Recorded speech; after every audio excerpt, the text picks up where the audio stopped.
एक एमपी जो होता है मेंबर ऑफ पार्लियामेंट, उसको कितनी फ्री बिजली मिलती है? कितनी? लगभग 4000 या 5000 यूनिट पर मंथ। आपको पता है एक एमपी को कितनी फ्री बिजली मिलती है, मेंबर ऑफ पार्लियामेंट को? कितनी? 5000 यूनिट पर मंथ। हर सांसद को, हर मंत्री को 4000 यूनिट बिजली हर महीने फ्री मिलती है। 4000 या 5000 यूनिट पर मंथ। भाइयों बहनों नमस्कार। भाइयों बहनों नमस्कार। पैम्फलेट में आपका स्वागत है। दिल्ली का इलेक्शन सीजन बस अब अपने कंक्लूजन तक पहुंच ही गया है। इस बार इलेक्शन कैंपेनिंग में हमने बहुत कुछ नया देखा। For example AI generated videos में अम्बेडकर जी कभी केजरीवाल को आशीर्वाद दे रहे हैं तो कभी उन्हें बजा रहे हैं। तो इस बीच किसी ने शायद केजरीवाल जी के कान में आइडिया डाला कि मे बी शायद उनकी PR टीम ने, आपका पहला पॉडकास्ट है जब से हमारा डिसाइड हुआ पॉडकास्ट बनाने का, welcome to the Indian business podcast, कि सर जी आप ना पॉडकास्ट पे जाओ, आजकल वायरल फॉर्मेट वही है। तो केजरीवाल चले गए प्रखर के पास, फिर राज शमानी के पास, फिर उसके बाद थिंक स्कूल। एंड यार ट्रेजेडी किसी के साथ हुई तो वो बेचारे राज शमानी के साथ हुई।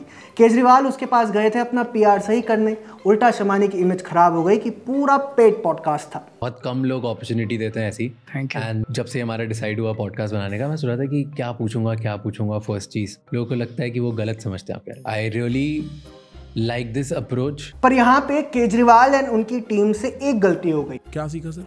आई डोंट नो आप में से कितनों ने नोटिस किया होगा या शायद नहीं किया, बिकॉज मुझे नहीं लगता किसी ने ऑनेस्टली एक के बाद दूसरा या तीसरा पॉडकास्ट भी देखा होगा।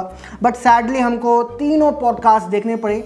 एंड जो चीज़ हमने रियलाइज करी कि इन्होंने प्रिटेंड भी नहीं किया कि पॉडकास्ट स्क्रिप्टेड ना हो। इसके अलावा अगर आप केजरीवाल जी से पूछोगे, मैं एक क्लास में गया, मैंने बच्चों से पूछा कि कौन कौन प्राइवेट स्कूल से आया है, तो कई बच्चों ने हाथ खड़ा किया। मैं एक दिन एक क्लास में गया सरकारी स्कूल में, तो मैंने वहाँ पूछा, मैंने कहा आप में से कौन कौन बच्चा प्राइवेट स्कूल से आया नाम कटा के, तो 10-12 बच्चों ने हाथ उठाया। मैंने एक से पूछा कौन से स्कूल से आए हो, बोला सेंट कोलम्बस। तो मैंने एक बच्चे से पूछा आप कौन से स्कूल से आए, ही सेड सेंट कोलम्बस।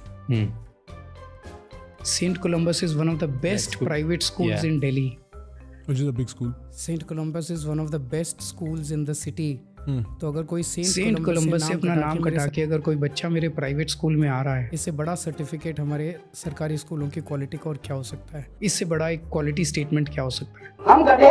अब भाई साहब ने एक दूसरी स्टोरी सरकारी अस्पताल पर सुनाई है कि पॉलिटिक्स में आने से पहले मैं झुग्गी झोपड़ी में रहता था। पॉलिटिक्स में आने के पहले मैं एक्टिविज्म में था। राजनीति में आने के पहले मैं झुग्गियों में रहता था, सुंदर नगरी नंद नगरी की। तो सुंदर नगरी नंद नगरी एक एरिया है, वहाँ की झुग्गियों में मैं रहता था। वहाँ पे बगल में एक सरकारी हॉस्पिटल था, GTB hospital, Guru Tegh Bahadur hospital.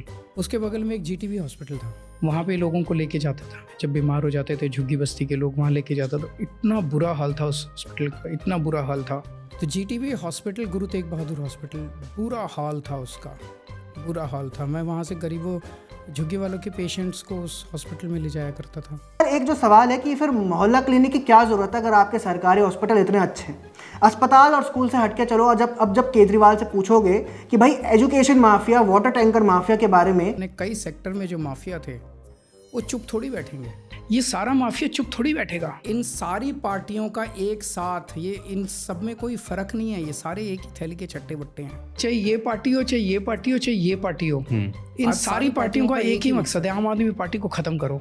आज इनका सबका एक ही मकसद है, आम आदमी पार्टी को क्रश करो, केजरीवाल को क्रश करो, केजरीवाल को खत्म करो। आज ये लोग मुझे खत्म, क्रश करना चाहते हैं। By the way, if you think कि सिर्फ आंसर सेम है तो you are very wrong. For example, Prakhar में 1140 पर has Kejriwal image been tarnished by corruption. Raj Shamani के पॉडकास्ट पर जाओ तो 722 पर did his image get affected after going to jail. लगता है किसी को इलेक्शन से पहले अपनी इमेज की बहुत चिंता थी। End of course question similar हैं तो आंसर तो सिमिलर होगा ही। एस्टैब्लिश्ड सिस्टम क्या है? सत्ता से पैसा, पैसे से सत्ता। सत्ता से पैसा, पैसे से सत्ता। सत्ता से पैसा, पैसे से सत्ता।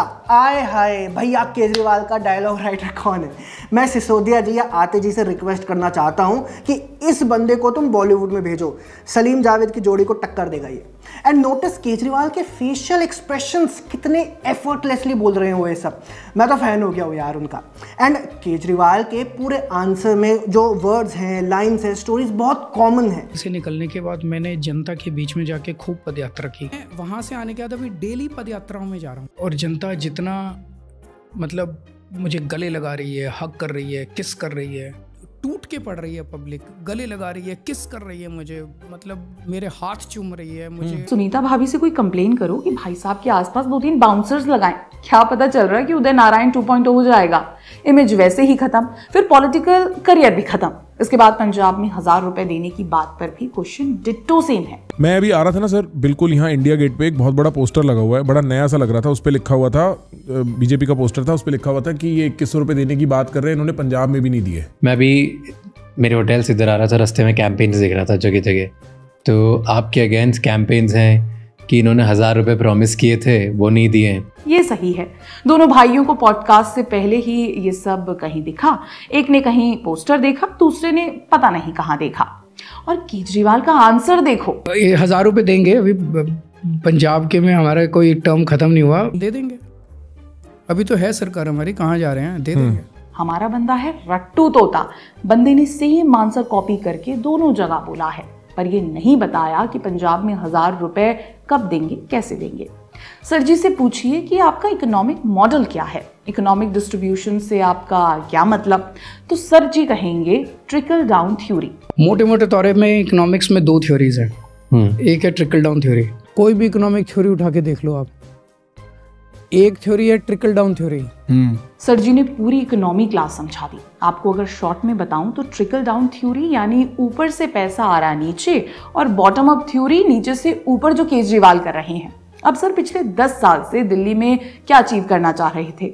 फ्रीबीज पर हमेशा केजरीवाल के आंसर्स बड़े अलग होते हैं। पॉडकास्टर पूछेगा कि are freebies beneficial for poor, तो सर जी तुम्हें बताएंगे कि एमपी को कितनी फ्री बिजली मिलती है। एक एमपी जो होता है मेंबर ऑफ पार्लियामेंट, उसको कितनी फ्री बिजली मिलती है? कितनी? लगभग 4000 या 5000 यूनिट पर मंथ। आपको पता है एक एमपी को कितनी फ्री बिजली मिलती है, मेंबर ऑफ पार्लियामेंट को? कितनी? 5000 यूनिट पर मंथ। मैं मेंबर ऑफ पार्लियामेंट हूँ, हम सबको बिजली भी सरकार मुफ्त में देती है। हर सांसद को 40,000 यूनिट साल का बिजली मुफ्त मिलती है। अब देखिए, शायद एंड तक खुद केजरीवाल को भी लगा कि सारे आंसर्स सेम होंगे तो शक होगा। तो एक जगह 4 या 5000 यूनिट पर मंथ, दूसरी जगह 5000 पर मंथ। पहले वाले में श्योर नहीं थे 4 होगा या 5, दूसरे में 5000 unit per month. Think school वाले में तो लाइव डिमॉन्स्ट्रेशन के लिए एमपी को ला रखा था। एटलीस्ट 2 पॉडकास्ट में सीएजी रिपोर्ट को केजरीवाल ने यूज किया है अपनी तारीफ करवाने के लिए। 10 साल से सीएजी की रिपोर्ट है जो कहती है Delhi is the only state in the country which is revenue surplus only for the last 10 years. हमारे पहले डेफिसिट में जाता था। सीएजी की रिपोर्ट है कि जब से हमारी सरकार बनी है दिल्ली में मैं इतनी सुविधाएं दे रहा हूँ, सो कॉल्ड फ्रीबीज दे रहा हूँ, अच्छे स्कूल बना दिए, अच्छे हॉस्पिटल बना दिए, महिलाओं को फ्री बस यात्रा दे दी, बिजली फ्री कर दी, इतने सारे मैंने मेट्रो बना, मैं उस पर आऊँगा अभी, इंफ्रास्ट्रक्चर पे हमने क्या क्या किया। इतना करने के बाद भी अगर मेरा दिल्ली का बजट घाटे में नहीं है, और दिल्ली अकेला स्टेट है पूरे देश के अंदर जिसका बजट सरप्लस है, बाकी सबका डेफिसिट में है। अरे भाई, और भी बहुत सीएजी रिपोर्ट्स हैं। फॉर एग्जांपल दिल्ली जल बोर्ड का करप्शन पे रिपोर्ट, जो अभी तक दिल्ली विधानसभा के सदन पर नहीं रखे गए हैं। एंड अनफॉर्चुनेटली ये बात मैं कह रही हूँ। एक्चुअली ये काउंटर क्वेश्चन प्रखर या राज को करना चाहिए था। एक क्वेश्चन जो इलेक्शन के टाइम बहुत पूछा गया, यमुना की सफाई। एंड ऑफ कोर्स हमारे दोनों पॉडकास्टर्स ने भी ये सवाल पूछा, दिल्ली में आपकी 2014 से गवर्नमेंट है, तो फिर भी आज तक यमुना क्यों साफ नहीं हुई? And see what sir ji replied. पहले 2.5 साल कोरोना आ गया, कोरोना में ऑल कंस्ट्रक्शन एक्टिविटीज, सब सारी एक्टिविटीज बंद हो गई थी। उसके बाद इन्होंने इस फर्जी केस में फंसा दिया हम लोगों को, मेरी टीम बिखर गई। पिछले 5 साल के अंदर पहले 2.5 साल कोरोना हो गया, उसके बाद ये सारा इन्होंने जेल का ये फर्जी केस कर दिया, मेरी टीम बिखर गई पूरी। 2.5 साल कोविड में बीत गए, no construction activity, no development, nothing was allowed at that time. उसके बाद पिछले 2 साल से आप देख रहे हो, कभी ये जेल में, कभी मैं जेल में, कभी मनीष सिसोदिया जेल में, इन्होंने फर्जी केस के अंदर हमें उलझा दिया। केजरीवाल जी कहते हैं कि 5 साल में काम नहीं कर पाया कुछ भी, 1.5 साल कोरोना आ गया, बाकी फिर मेरे मंत्री जेल चले गए। ऑनेस्टली मुझे ऐसा लग रहा है कि मैं स्कूल में किसी बच्चे का वाइवा देख रही हूँ जिसे आंसर्स नहीं पता। वो मैम मैं कल वीडियो गेम खेल रहा था इसलिए स्टडी नहीं कर पाया। एंड कोविड में कंस्ट्रक्शन नहीं हो पाया। आई वंडर फिर शीश महल का कंस्ट्रक्शन कैसे हुआ? सारे पॉडकास्ट देख लिए हमने, At best, this seemed like a public rally in a podcast format. तीनों भाई पूरे वीडियो में जी सर, हाँ जी सर कहते रह गए।